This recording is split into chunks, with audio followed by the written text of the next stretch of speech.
Добро вечер, браќи и сестри. Време е да отпочнеме со нашето вечерно богослужение. Ќе пронајдеме песна под реден број 237 и ќе ја запееме.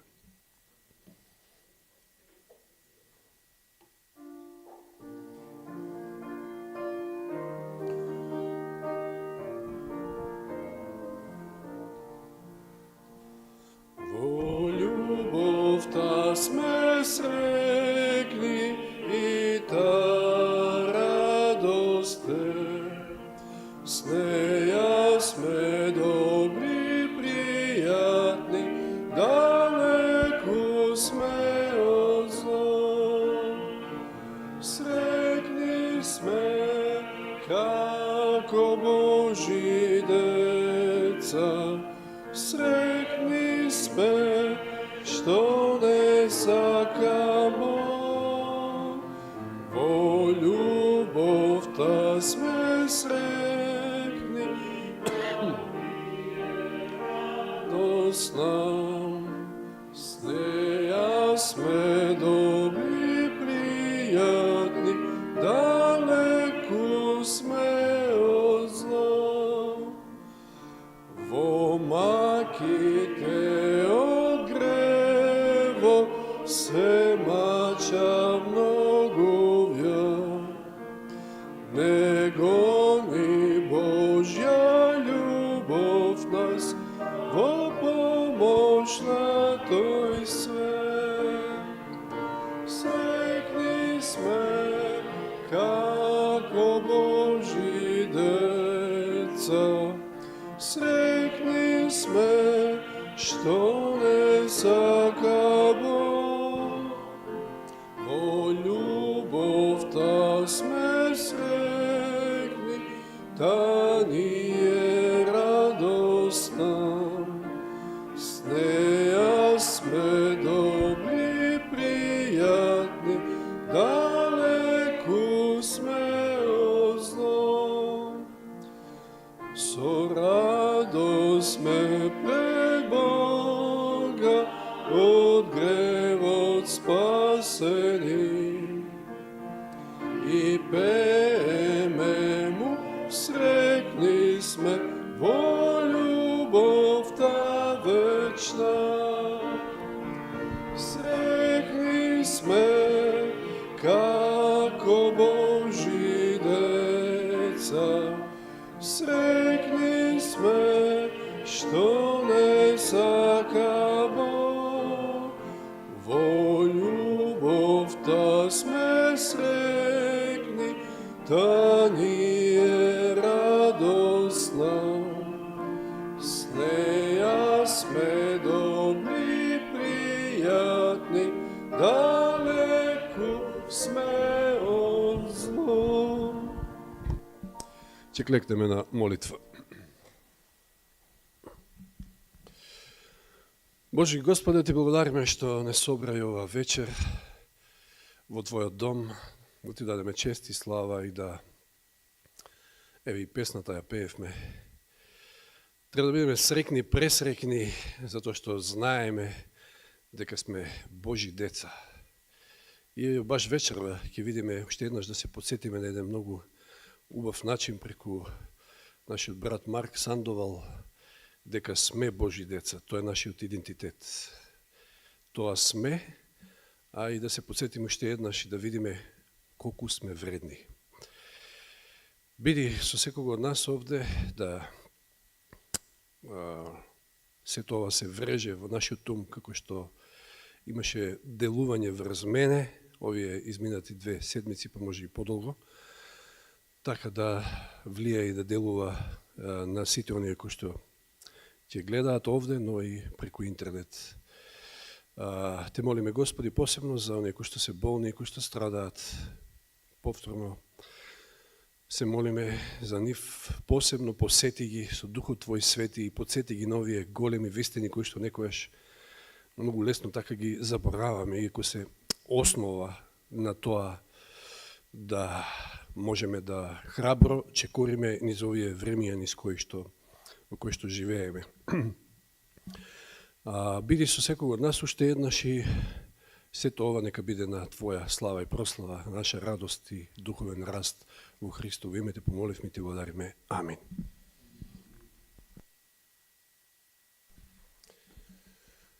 Значи, бидејќи видеото е малку подолго, па ќе одиме веднаш со материјалот. Ќе го замолам брат Јани да изгаси нешто од светлата.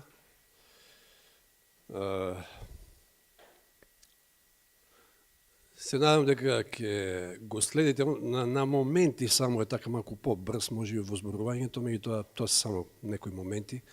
Во суштина, верувам дека многу лесно ќе сватиме што сака да каже, затоа што тоа е едноставен речник, меѓутоа некои работи кои што може би само сме ги насетувале или сме размислувале, некој е за нив, но ќе сватиме денеска, односно вечерва, колку сме вредни во Божите очи, а од друга страна, колку знаеме да бидеме ништожни. Па да погледнеме.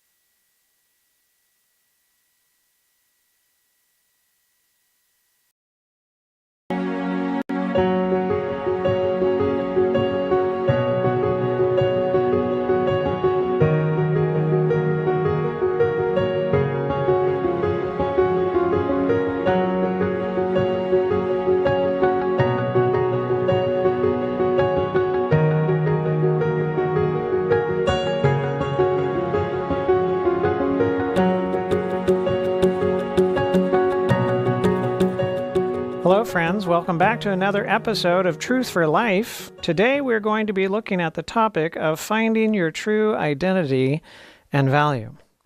I'm Dr. Mark Sandoval, and it's my pleasure to be on this journey with you to freedom and healing.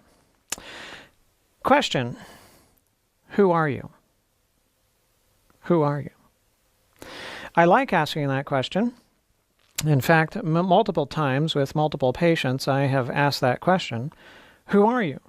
And sometimes it can be quite revealing, the answers that come. Usually, if I'm talking to a man, the response when I ask, who are you, is what I do.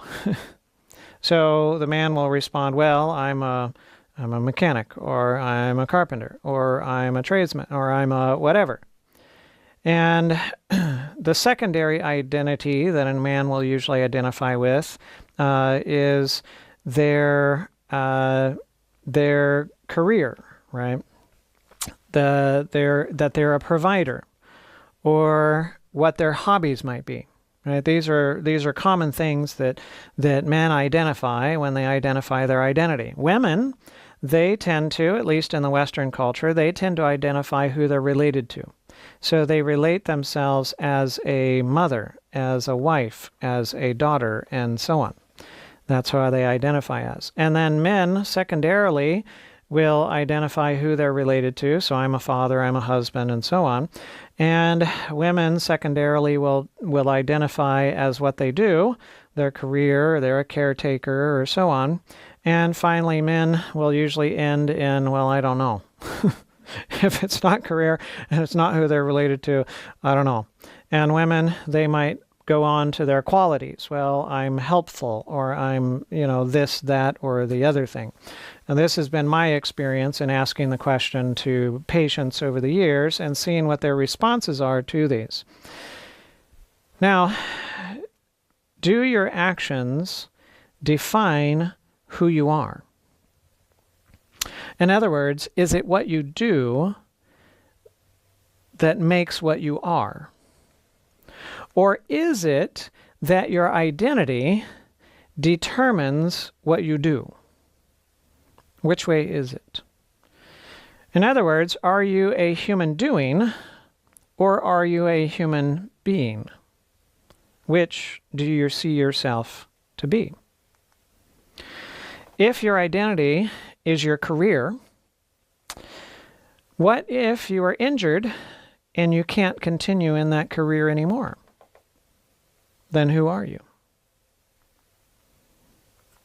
If your identity is your relationships, then what if they all die? Who are you now? If your identity is your qualities, oh, I'm helpful, and you're paralyzed and you can't help anyone now, then who are you now?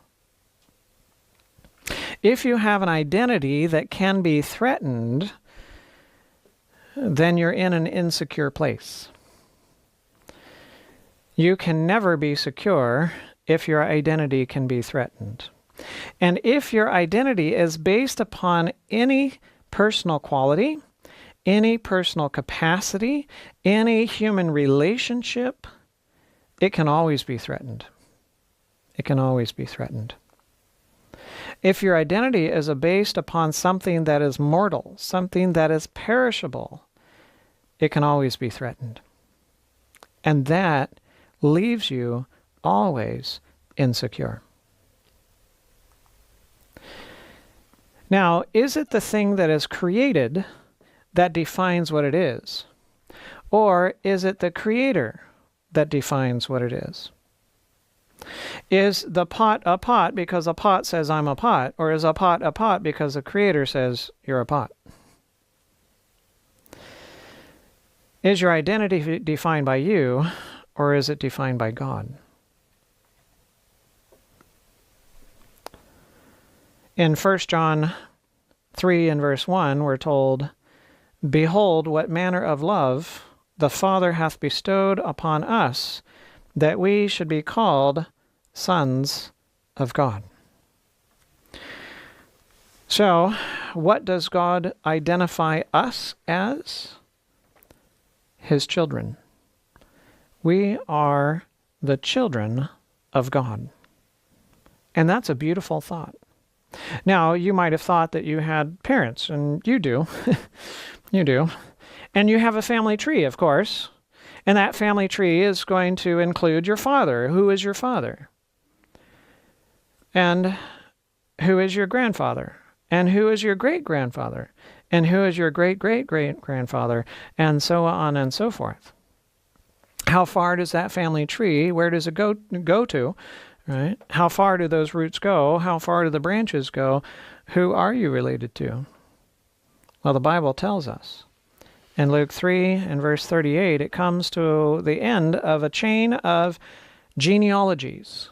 So-and-so was the son of so-and-so, who was the son of so-and-so, who was the son of so-and-so, which was the son of Adam, which was the son of God. You and I trace our family tree and our genealogy to God Himself. God Himself. You do not come from a puddle. You do not come from a tadpole. You do not come from a bacterium or some protozoan. You do not come from a fish or anything of that nature. You come from the God of the universe, the creator of all that there is. And we're told, and God said, "Let us make man in our image, after our likeness." You are made in the image of God. Isn't that beautiful? Yeah. We have some more to read. It says, when Adam came from the Creator's hand, he bore in his physical, mental, and spiritual nature a likeness to his Maker. God created man in his own image, and it was his purpose that the longer man lived and the more fully he should reveal this image, the more fully reflect the glory of the Creator. All his faculties were capable of development, and their capacity and vigor were continually to increase. Face-to-face, heart-to-heart communion with his Maker was his high privilege. Throughout eternal ages, he would have continued to gain new treasures of knowledge, to discover fresh springs of happiness, and to obtain clearer and yet clearer conceptions of the wisdom, the power, and the love of God. more and more fully would he have fulfilled the object of his creation, more and more fully have reflected the character's glory. So this was the purpose of God for us. The purpose of God for us was that we might become more and more like him, reflect him more and more, learn more and more, grow more and more. Is that how he created every creature? Well, no. We read, next to the angelic beings, the human family formed in the image of God are the noblest of his created works. Oh, next to who? Next to the angels. Next to the angels. Now, how did God create angels? Well, we're told this about the creation of angels. The greatest talents and the highest gifts that could be bestowed on a created being were given to Lucifer, the covering cherub. Before his fall, he was a glorious being occupying a position next to Christ. So as much as God could put into a creature at its creation, that's what he did for Lucifer. That's what he did for the angels. But there's something interesting about the angels, and that appears to be that the angels are static. They are what they are when they're created, and that's what they are. And we're told that before his fall, Lucifer was a covering cherub distinguished by his excellence. God made him good and beautiful as near as possible like himself. As near as possible like himself. Beautiful, wonderful, great, majestic, powerful, intelligent. That's how he was created. What about Adam and Eve? We're told Adam and Eve were visited by angels and were granted communion with their Maker, with no obscuring veil between. Their intellectual power was but little less than that of the angels. All right, so here we have mankind that's created, but mankind is created not quite as with the intellect as an angel, a little less than the intellect of angels, and a little bit less than angels. Humanity was created. Okay, all right. But what about mankind's creation was different than the angels? Well, we read here, God has made man capable of constant progress in mental and moral worth. No other creature of his hand is capable of such advancement. That means that God created us with the capacity to advance, to grow, to improve in moral nature and mental nature and so on. And not even the angels have that capacity. Humanity of all creation has the greatest capacity of anything in growth.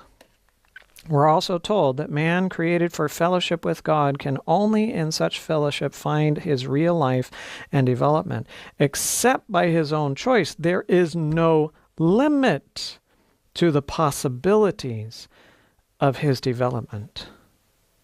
No limit. Just sit and sit on that one for a little bit. Think about that one for a little bit. What does it mean, no limit? Now, I'm not trying to imply at all that we will ever become God. No, he is infinitely greater than we are. There's no way a human being is ever going to become God. I know there's certain thought processes in that direction with certain individuals and certain religions, but no, we will never become God. But as a created being, there is no limit to the possibilities of our development. What does that mean?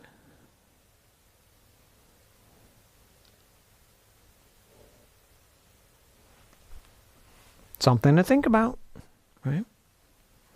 We're told the Father consulted Jesus in regard to at once carrying out their purpose to make man to inhabit the earth. He would place man upon probation to test his loyalty before he could be rendered eternally secure. If he endured the test wherewith God saw fit to prove him, he should eventually be equal with the angels. Okay, so here we have Adam and Eve that are created a little lower than the angels, their intellect and all that kind of stuff. But now, at some point, mankind is going to become equal with the angels. Okay, so lower than the angels, infinite capacity to grow and increase, eventually equal with the angels. And let's go on reading.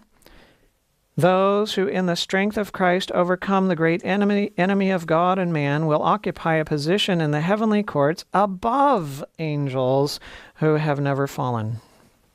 So you have mankind below angels, you have mankind equal with angels, now you have mankind above the angels. We read still, the work of redemption involved consequences of which it is difficult for man to have any conception. There was to be imparted to the human being striving for conformity to the divine image and outlay of heaven's treasures, an excellence of power which would place him higher than the angels who had not fallen.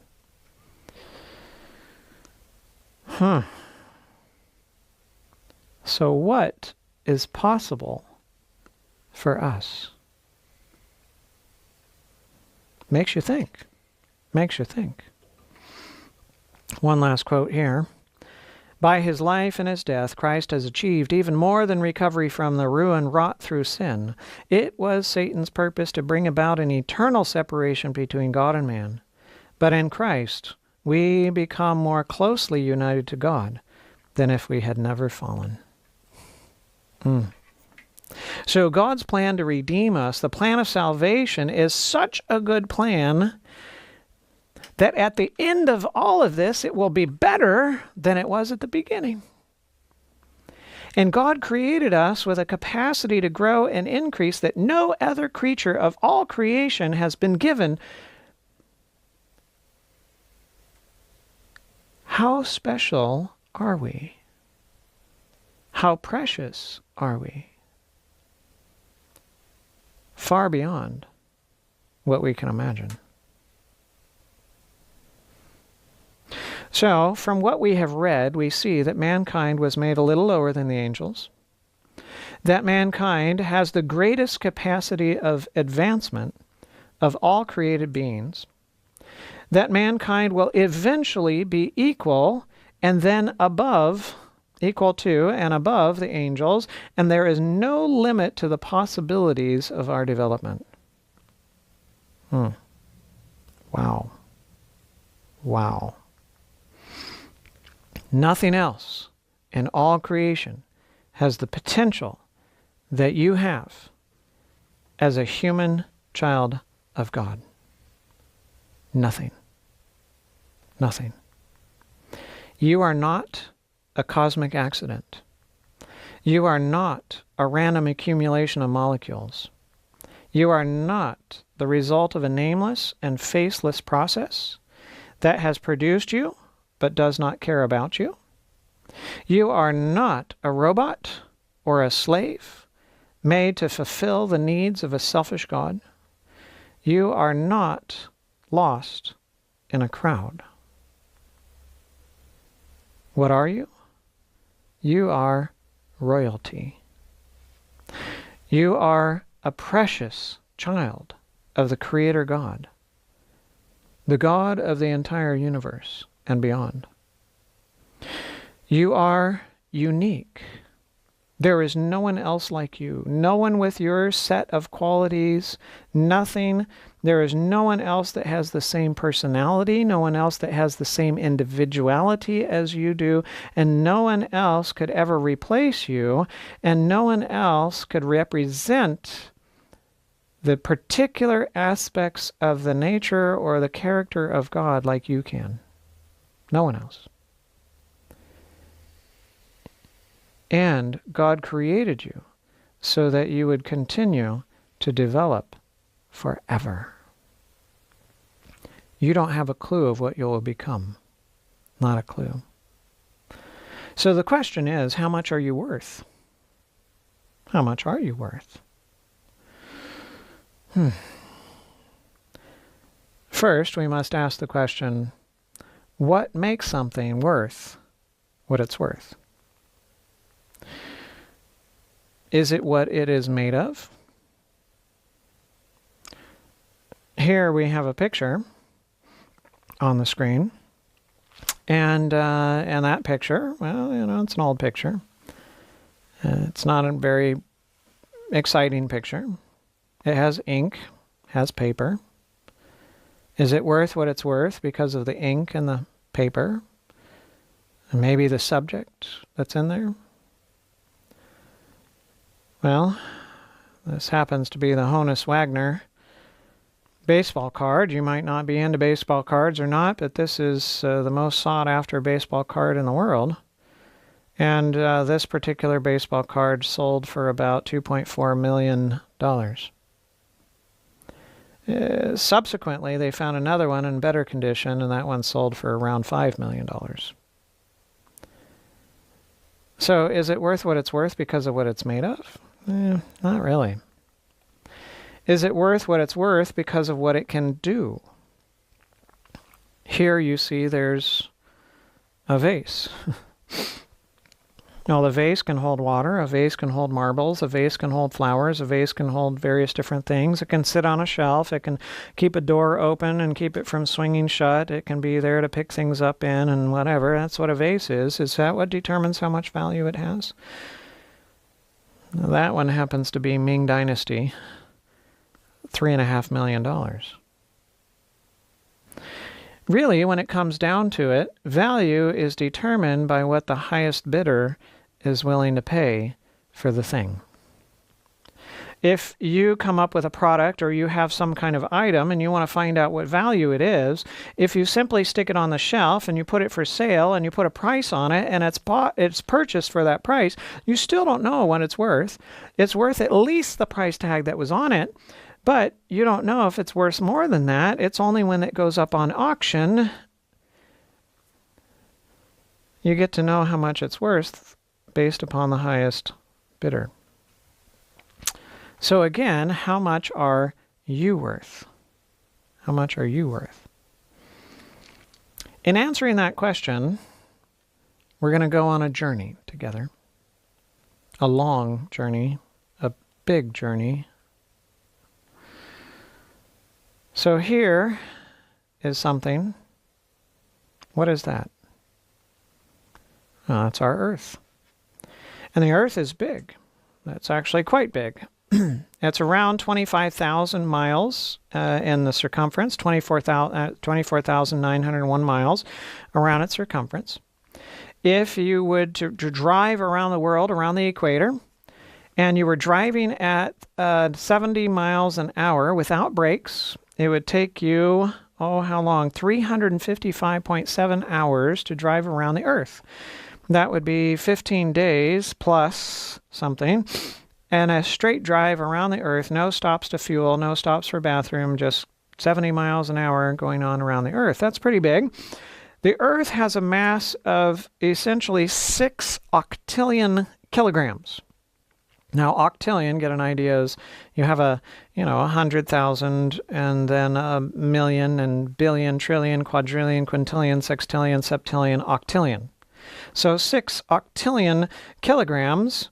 If you could bench press or you could lift 200 pounds or a little less than 100 kilograms, if you could do that once every second, it would take you at that rate 2 sextillion years to be able to lift the same amount of weight as the Earth is.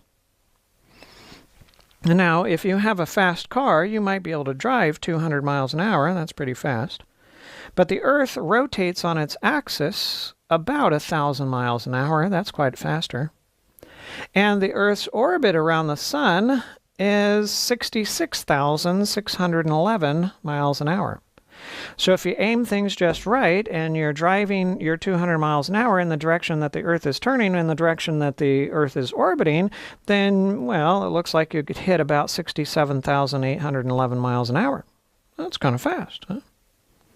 Doesn't seem like we're going that fast. I mean, right now, you're going almost 70,000 miles an hour, but it seems like you're going nowhere.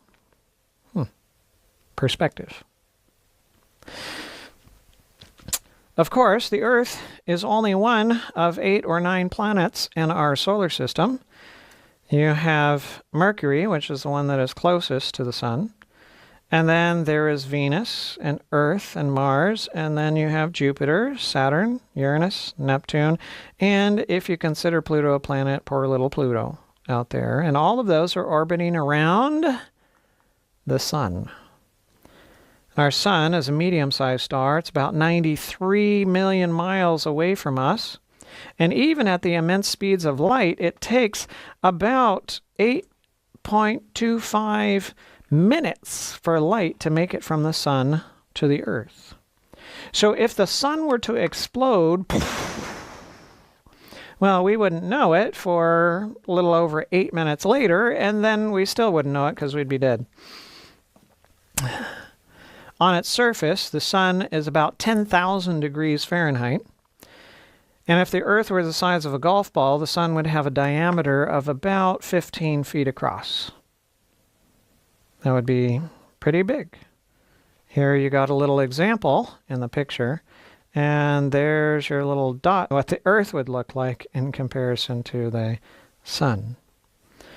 You could fit 960,000 Earths inside of the sun.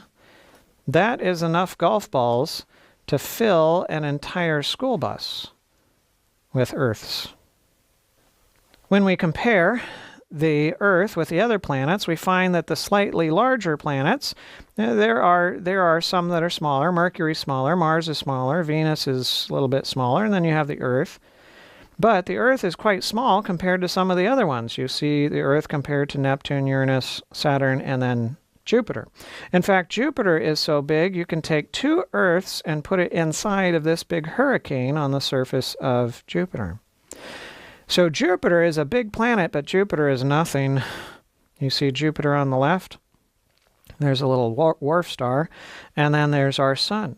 So you get to see how big our sun is compared to Jupiter and how big it would have been compared to the Earth. But the sun is not very big compared to Sirius. Sirius is seriously big.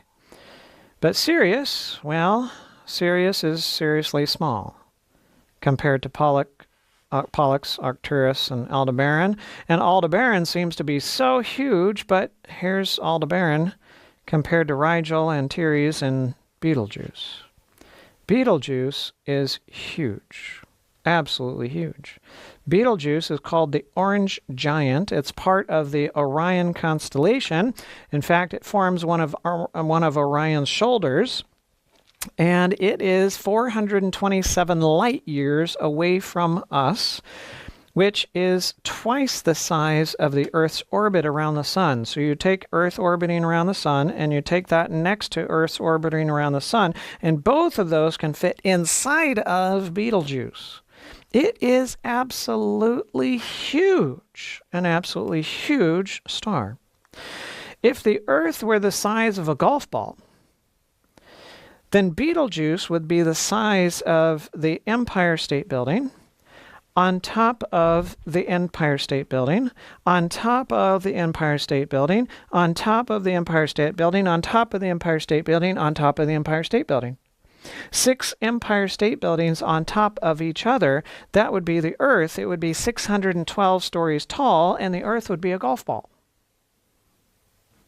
And of course, it's that much around as well because it's a sphere, and you could fit 262 trillion Earths inside of Betelgeuse. That's enough golf balls to fill the Superdome in Louisiana 3,000 times.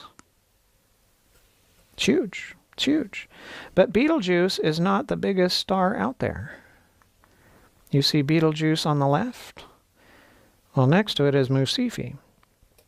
Musifi is so big, it's 3,000 light years away from us, and it's so big that if the Earth were the size of a golf ball, Musifi would be the size of the Golden Gate Bridge next to the Golden Gate Bridge, and Musifi would be bigger than that. 2.4 miles in diameter. And you could fit 2.7 quadrillion Earths inside of Musifi. Now, what does that look like? What is 2.7 quadrillion? How do you understand quadrillion? Well, let's just consider it in terms of time. And let's take seconds as our unit of measure. So 1 million seconds ago, was 11.5 days ago. 1 billion seconds ago was about 32 years ago. 1 trillion seconds ago was 31,688,000 years ago. And 1 quadrillion seconds ago was 31,688,088 years ago. So a quadrillion is a ridiculously large number, and you could fit 2.7 quadrillion Earths inside of Mu-Cephei. But clearly, as you saw in the picture, Mu-Cephei was not the biggest star. Until recently, the biggest star we knew of was VY Canis Majoris. And VY Canis Majoris is the big dog. If the Earth were the size of a golf ball, Canis Majoris would be Mount Everest from sea level to tippy top, 5.5 miles from sea level to mountain peak. That would be the size of Canis Majoris if the Earth were the size of a golf ball. You could fit 7 quadrillion Earths inside of Canis Majoris. Absolutely huge. When you look out in the sky in the dark, and you don't have this, the lights of the city around you, you get to see all these little dots, these little stars. But if you're out there with a telescope, and you're looking through the telescope, and you get a powerful telescope, and a more powerful telescope, and a more powerful telescope, you recognize that some of those dots are not just dots. They are galaxies. Galaxies that have anywhere from 10 million to 100 trillion stars in a single galaxy. And if we had more and more powerful telescopes, like the Webb telescope that we have now, we would probably find much, much more than we now know. Now, the average distance between stars in our galaxy, we're in the Milky Way galaxy, and in our galaxy, the average distance between stars is 4.3 light years. Now, a light year is the distance that light will travel in a vacuum in a Julian year, and a Julian year is 365.25 days. It takes into account leap year and so on. And that distance that light would travel would be 5,878,625,000,000 miles. It's a pretty long distance, and so it's easier for us to talk in terms of light years. The stars that are closest to us make up the Milky Way galaxy, which is our galaxy, and the Milky Way galaxy contains approximately 300 billion stars. Estimates are between 200 and 400 billion. And the galaxy, in a short distance across the disk, is about 10,000 light years, and across the long part of the disk is about 100,000 light years. That would be, 588 quadrillion miles. It's a long distance. The largest galaxy that we know of is the Abell 2029 cluster, and it contains approximately 100 trillion stars in that one galaxy. There are approximately 200 billion galaxies in the observable universe, at least so far. And it is estimated that the entire known universe is 91 billion light years across, which is 547 sextillion miles. And so that's how long it is, the distance that it is across. It's just amazing, the distance that it is across. Now, that's with what we have known so far. Webb telescope is showing us more. There are, again, an estimated 200 billion galaxies in our universe and 1 septillion stars. 1 septillion stars in the observable universe. So what is a septillion? Well, to get an idea of a septillion, we're going to go to the beach. We'll go to the closest beach to us, and we're going to take with us a fine pair of tweezers and a big bag. And we're going to go and we're going to pick up a piece of sand, and we're going to put it in the bag. bag, and then we're going to count 1. We're going to take another piece of sand and put it in the bag and count 2, and another piece of sand and put it in the bag and count 3 and 4 and 5 and so on and so forth. And we're going to continue doing that. We're going to continue picking up pieces of sand and putting them into the bag, and we're going to do so until there's no more beach. And we move from that beach to, let's say, north of where we are, and then continue going from there. And, well, let me use an example in the United States. So we're going to start, let's say, well, since we live in Missouri, we'll just go straight down from here and we'll go to Texas, near Houston. And we'll start in the beach there near south of Houston, and we'll start on the beach in Texas, and then we'll take up all the beach in Louisiana, and then the beach in Mississippi, and the beach in Alabama, and the beach of Florida. And then we're going to go all the way around the Florida Panhandle and make sure you get the Keys. And then you go up the eastern seaboard of Florida, and then you'll hit Georgia and South Carolina and North Carolina, and keep working your way up the eastern seaboard all the way around Canada and everything, and then make sure that you get Greenland and Iceland, and then you get the European sea coast, the seaboard, and then you work around your western side of Africa, the southern tip of Africa, Madagascar, the eastern side of Africa, and then you hit India, and then you catch all of the South Pacific Islands, and you get Australia and New Zealand, and you work your way across Russia, and you work your way across then Alaska and Canada and the western seaboard of the United States, and then Mexico and Central America and South America, and then around South America, and then Central America, and then Texas, and then you come back to where you began. That's got to be a big bag, right? It's got to be a big bag in order for you to do that. And when you get done with that, now you're going to take your tweezers and your bag, and you're going to go to all the deserts of the world. And when you get done with all the pieces of sand, you will have approximately a septillion pieces of sand. And that's how many stars are in the observable universe. It's amazing. And what are we told about these stars? We're told, blessing, I will bless you. And multiplying, I will multiply your descendants as the stars of the heaven and as the sand which is on the seashore. This is a promise that God gave to Abraham, a promise of his inheritance that he would have later on. It's an incredible promise when we start actually considering numbers associated with these things. Now, God is not just a God of size, but he's a God of power. His creation is powerful as well. On August 6, 1945, the United States dropped a nuclear bomb on the Japanese city of Hiroshima. That nuclear bomb released an estimated 6 times 10 to the 13th joules of energy. And such a devastating explosion is nothing, however, compared to the sun. The sun releases about 4 times 10 to the 26 joules of energy every second. That is 6 1/3 trillion times the nuclear bomb, the Hiroshima nuclear bomb, every second. That is incredible power. Incredible power. But our sun is not the most powerful thing out there. When it comes to the release of energy, the most powerful thing we know of are quasars. And quasars can release 5 trillion times the power of the sun every second. And where do stars and quasars get their power? Well, we're told in Psalm 33 and verse 6, by the word of the Lord the heavens were made, and all the host of them by the breath of his mouth.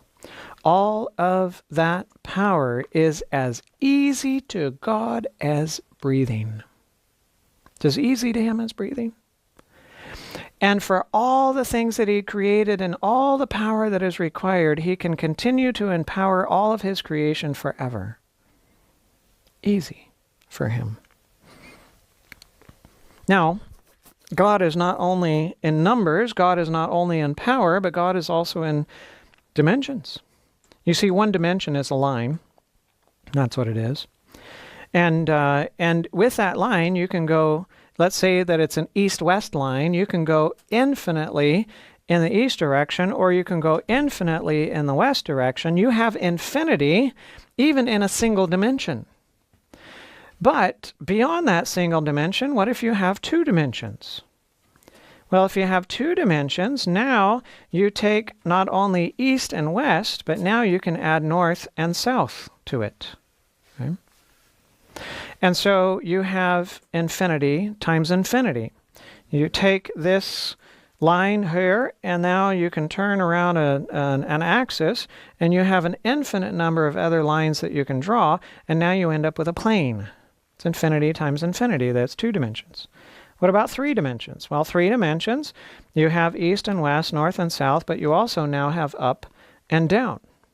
So you've taken your plane, and you have an axis, and, well, it's probably easier to do it this way, and you take the axis, and then you just rotate that whole plane around, and so on, and you have an infinite number of opportunities there, or directions that you can go. So now you have infinity times infinity times infinity. So one dimension, infinity, two dimensions, infinity times infinity, three dimensions, infinity times infinity times infinity, four dimensions. As three-dimensional creatures, we can't comprehend what that is. But mathematically, it would turn out to be infinity times infinity times infinity times infinity. And the question that we can ask ourselves, how many dimensions does God exist in? I would propose that it's infinity to the infinitieth power. My guess is there's probably an infinite number of dimensions, and God exists in all of those.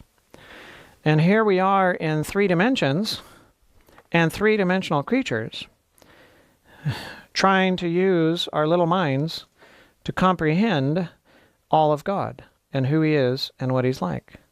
Sorry, not going to work. Now, we can comprehend what He reveals about Himself to us, and He must reveal what He reveals about Himself to us in a way that we can comprehend. Otherwise, no point. But there is an infinity beyond what He has revealed to us about Himself that you and I could never and will never comprehend about God. Sometimes I equate it to the bacteria. How well does a bacteria know who you are and what you're like? Right? Well, with its little bacteria capacities, if you have a bacteria growing on your skin, well, that's all it knows. But if you had an infinity of time, and a bacteria didn't die, and it could go around, and it could live on your skin, and then it could live on your teeth, and then it could live in your nose, and it could live in your respiratory tract, and live in your digestive tract, and live wherever, it might get a little bit better idea of who you are and what you're like, but still only to a bacterial capacity, and it wouldn't still have a very limited capacity to understand you. That's like us trying to understand God. But He does reveal Himself to us in ways that we can comprehend and understand. So, what about God? Well, God is in heaven. And in heaven there is all praise, and there is all honor, there's all glory, there's angelic choirs, there's perfect harmony, perfect order, everything's beautiful, things function the way that they're supposed to. It's wonderful. And there God is in heaven, and He has all this, praise and adoration and so on. Of course, He doesn't take it for Himself. He knows that they need the praise and they need the adoration, and so they do. And one day, off in infinite dimensions, let's go to three-dimensional space. And now you go to three-dimensional space with septillion plus stars and 200 billion galaxies. And you go flying through all of this darkness with little dots of light, and you go and you look for a particular dot of light, and you go zooming up to that, and you go up closer and closer, and then it turns into a disk, and you notice that it's a galaxy, and you look for 3/5 of the way out, you're looking for a particular star out of those 200 to 400 billion stars that make up that galaxy, and you find the right light, the right dot of light, and you go towards it, and it gets bigger and bigger and bigger, and the closer you get, you notice that there's a few planets that are floating around it, and you find the third planet from the sun, and it has blue and green and white and so on, and you go zooming in closer and closer and closer to it, and then on that planet you notice that there's two little dots, and you go zooming in closer and closer and closer, and it's Adam and Eve. And those two little dots on a dot next to next to a sand, a grain of sand in all the seashores of the world, they rebel. They disobey. They go another way. How easy would it be for God to go, boom, gone. Two little people on the planet, gone. Or boom, gone. The whole Earth, gone. What is that? That's only, there's still another 7 or 8 planets floating around the sun. Or what about the whole solar system, gone? What is that? I mean, it's only one of billions of stars within this galaxy. Or the whole galaxy, boom, it's only one of billions of galaxies in 3-dimensional space. And well, how about all of 3-dimensional space? Gone. There's infinite dimensions. How easy would it be for God, boom, gone. But that's not what God did. That's not what God did. God made an interesting choice. And he decided that he was going to become a dot on this little dot of a planet next to the sun, which is just one piece of sand in all of the beaches of the world.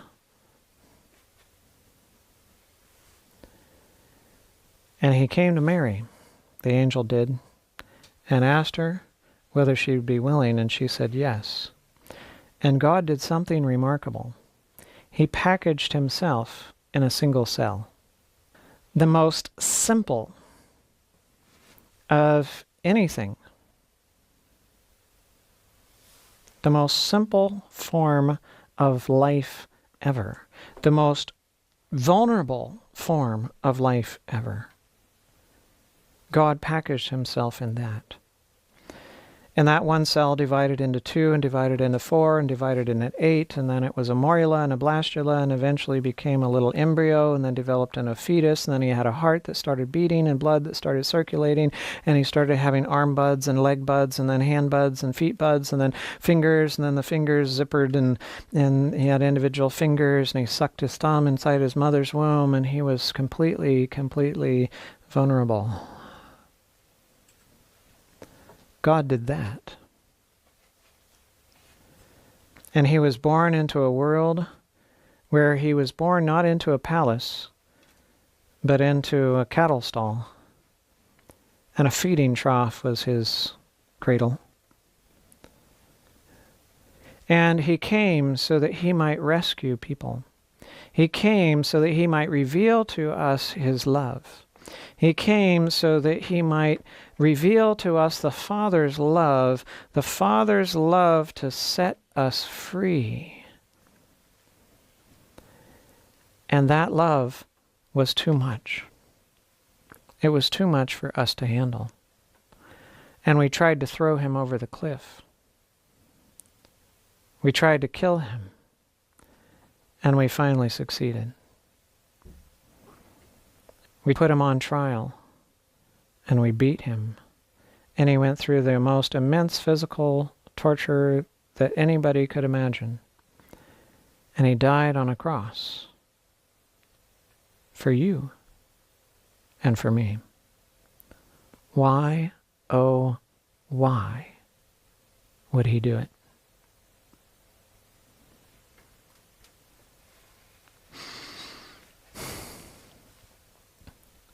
Because he knows how much we're worth.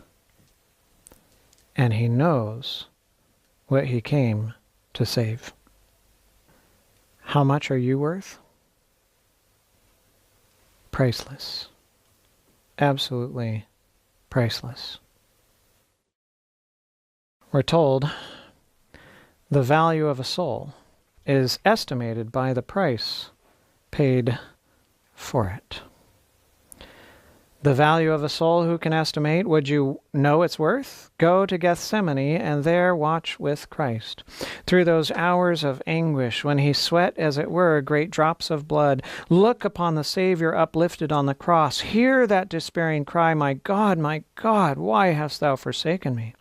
Look upon the wounded head, the pierced side, the marred feet.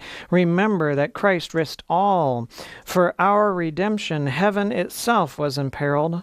At the foot of the cross, remembering that for one sinner Christ would have laid down his life, you may estimate the value of a soul.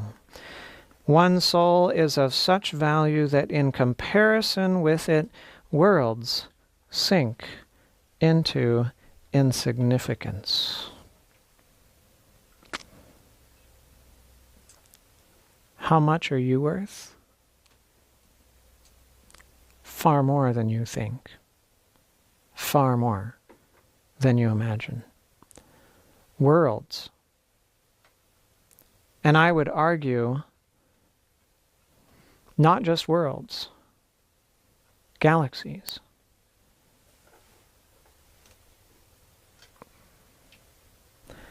How much are you worth? You don't know.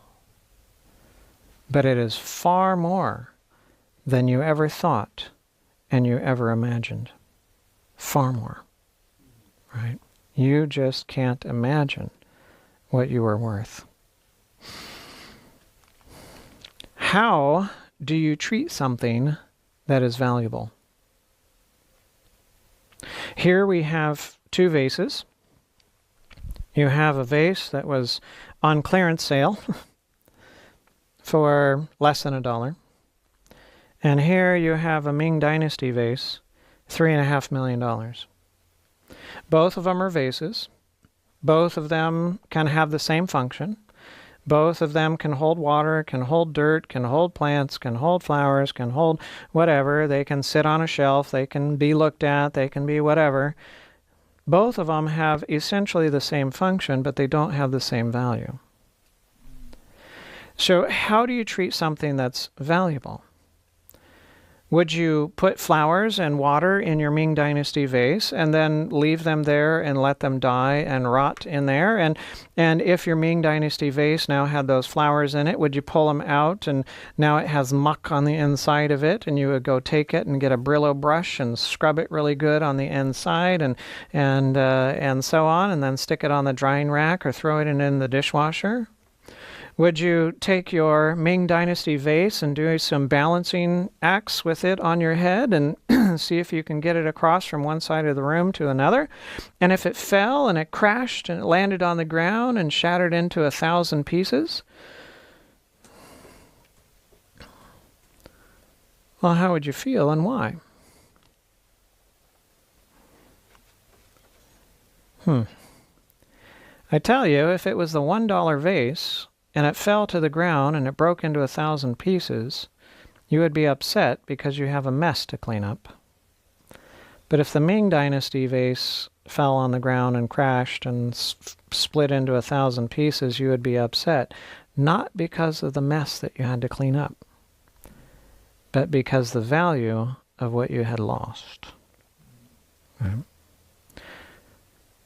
So, how do you treat something that is valuable? Do you just put anything into it? You just take any substance that makes you feel any way and put it into you?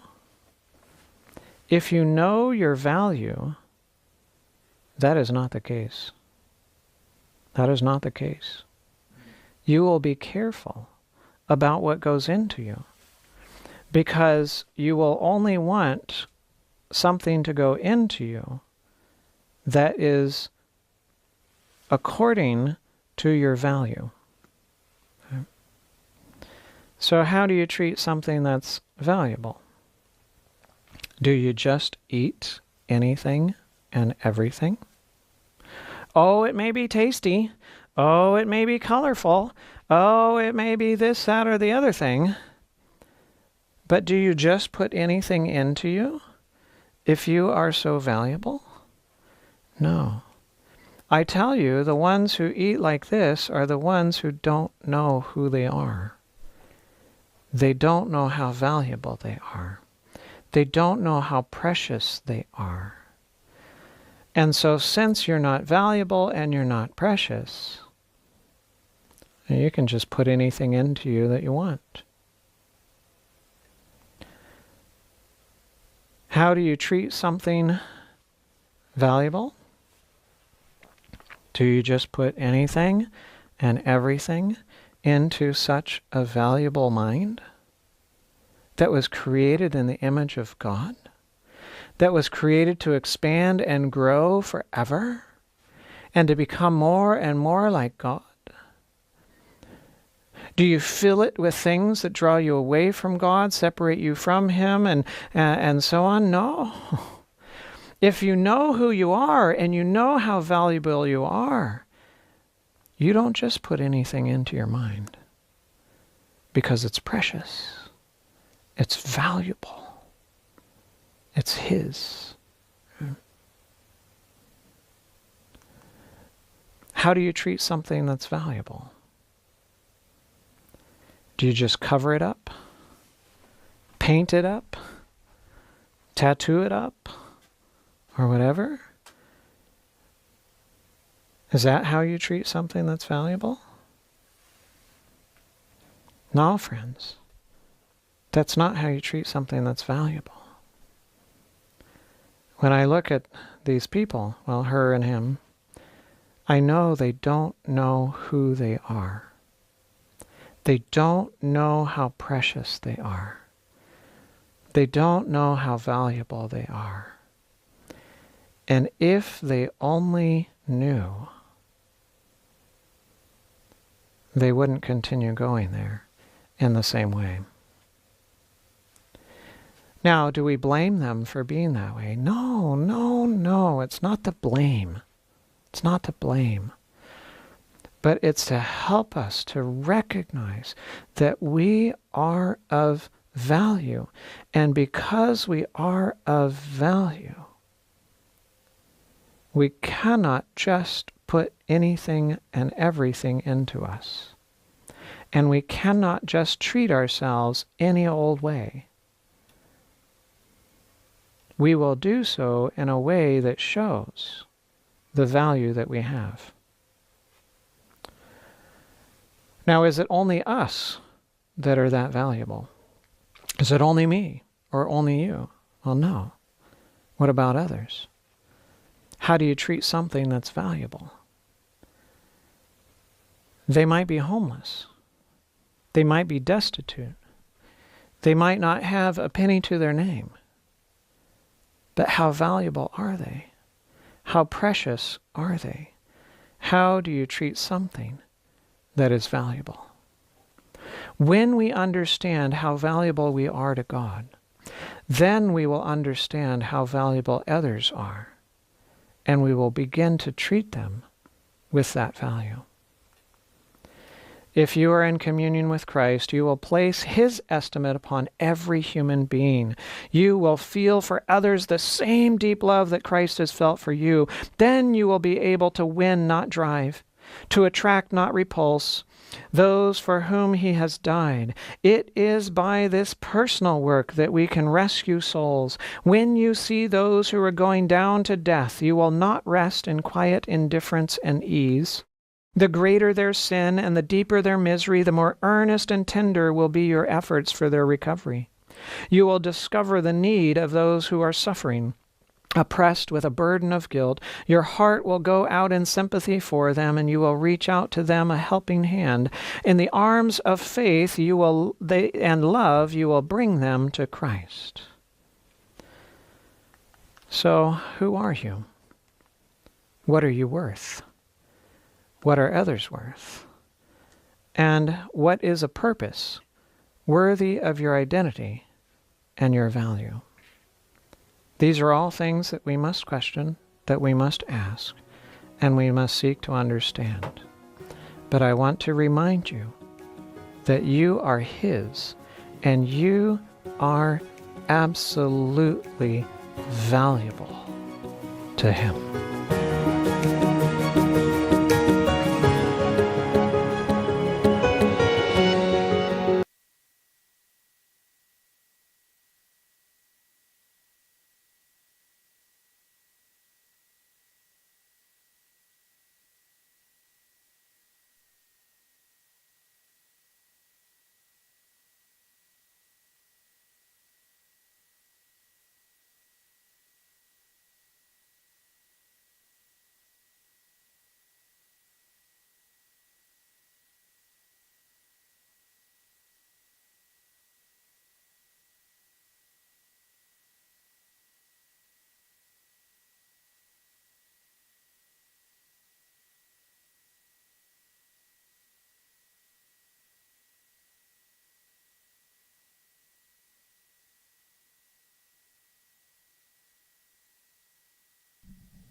Имаме ли зборови на ова?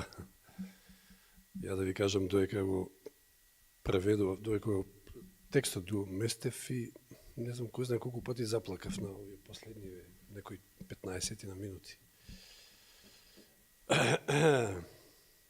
Ево е топче за голф. То кацко е. Молам? А, Јоже. Поздрав до Јоже, да. Ево, он не следи на вечер. Сега не знам колку беше, ако се сеќавате, 4,5 метри диаметрот на Сонцето, доколку планетата Земја е како топче за голф. Штатам, да кажем дека овој простор овде околу катедрата, тоа е Сонцето. А тоа веќе тоа најголемата звезда. А Земјата е до кацка, ако кацки сме ние, и што Господ направи за нас. Неверојатно. Колку сме вредни, а колку сме никакви некогаш. И кон самите нас, и кон другите. Океј, да го превршуваме богослужението, надпред ќе го собереме доброволниот дар. Брат Раде, ќе го замолам.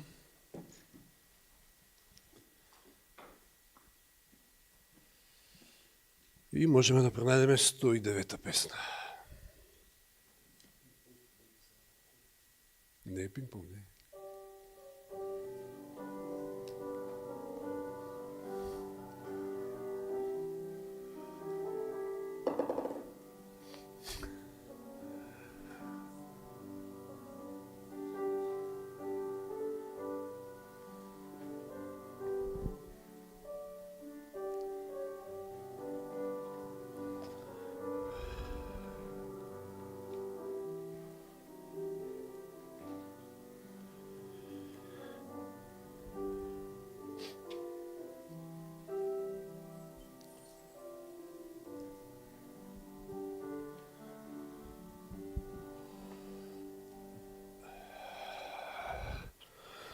Сонце зајде, 109-та песна, да станеме да запееме.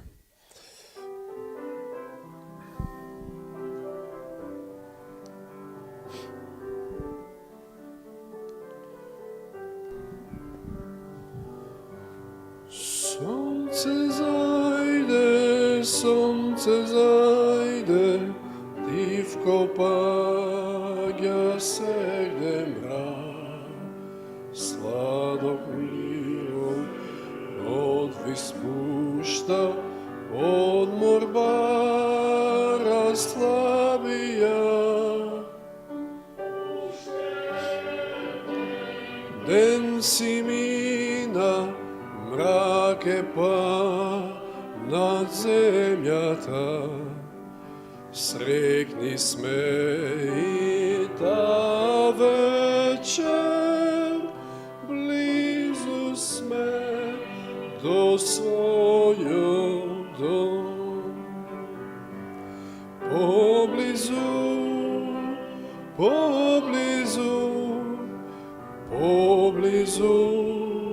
во татков дом, кон живото во вечен мир. Поблизу кон татков дом, blizu mornar pevra na morska šir, što i tamo gasne sonce i toj bara sladok mir. Verno tomu srce što ke mi ne svetolde, poblizu je seka večer, poblizu v nebesen dom.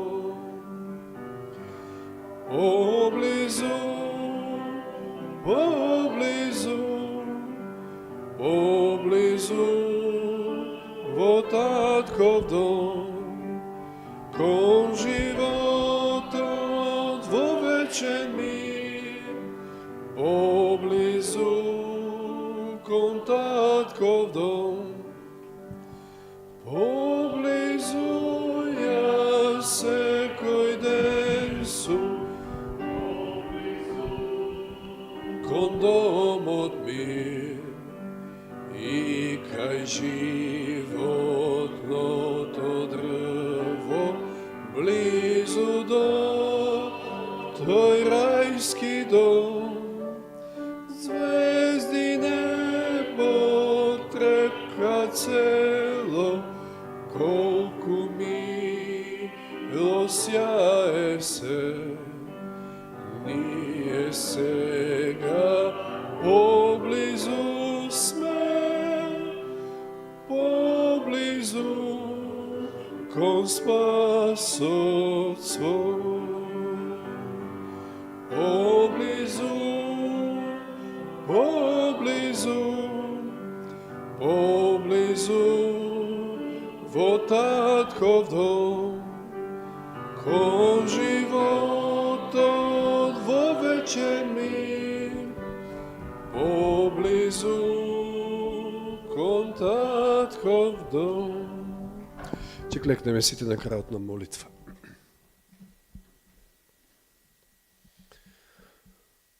Божи Господе, што да кажеме после ова?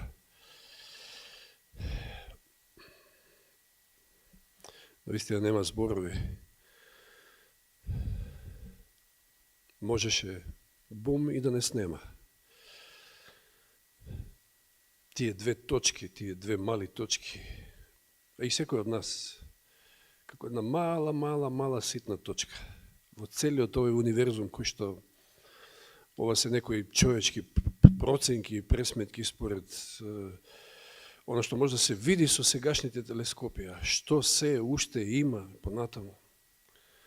Колку е тоа големо и колку си ти многу поголем од сето тоа. И за нас такви ситни и никакви. Дојде на оваа земја за да не спасиш. Создадени според твојот лик, не остави, не уништи, туку го даде и својот син.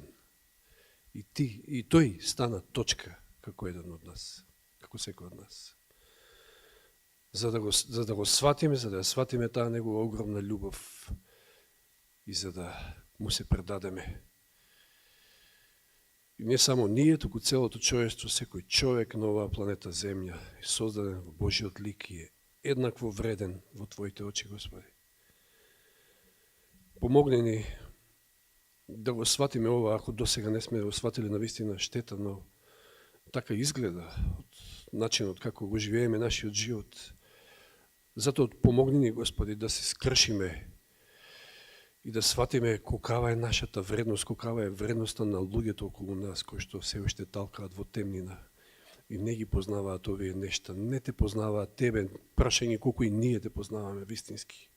Помогни ни да те запознаеме, помогни ни целосно да се предадеме и да никогаш не губиме од вид колку е нашата вредност, колку ние вредиме во Твоите очи, без оглед на тоа дали некој можеби ќе не обезверни, ќе не навреди или било што. Не, ние вредиме. И тоа како вредиме.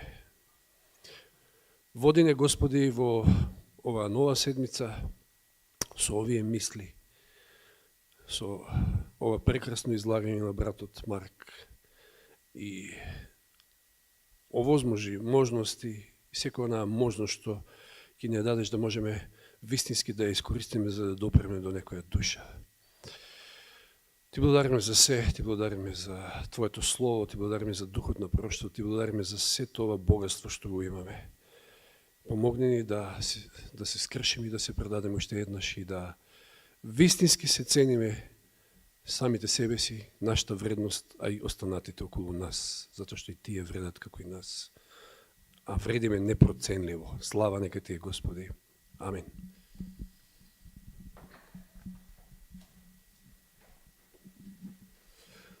Само и да спомнам, денеска заборавив да кажам дека брошурата здравствена е готова, вчера ми се јавија. На Данило му спомнав. Така да, ајде од понеделник натака да обезбедиме и да да ја делиме. Ја верувам дека таа ќе отиде како алва и дека пак ќе ја печатиме. Така верувам, дај Боже, да стигне до многу души.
Amen.